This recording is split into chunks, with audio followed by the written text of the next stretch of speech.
Hello everyone. Today, we will be reviewing Candymonium at Hersheypark. Candymonium is the latest B&M hypercoaster to open as of now, and I absolutely love that this is at my home park. This coaster is just pure fun, and I will talk about why shortly.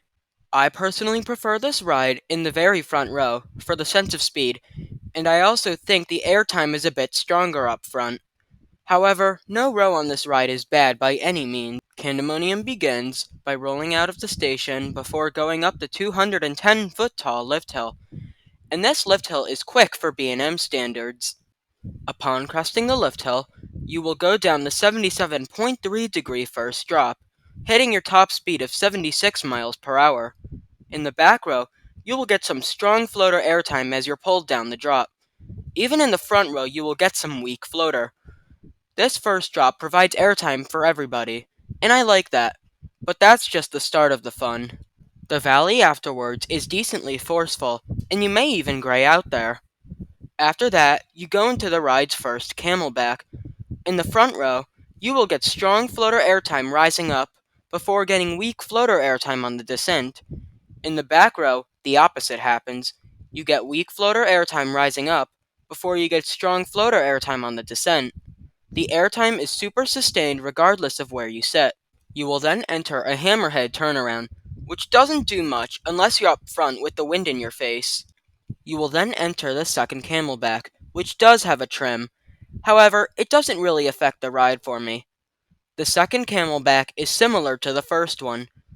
In the front row, you will get strong floater airtime rising up, before getting weak floater airtime on the descent. In the back row, you will get weak floater airtime rising up, before getting strong floater airtime on the descent. Again, this hill is also very sustained.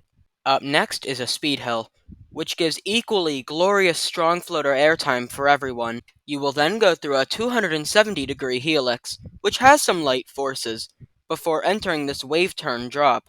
With my experience, every row can get airtime on this.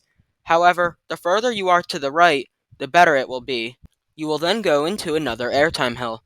This time, the trim is very powerful and will slow you down quite a bit.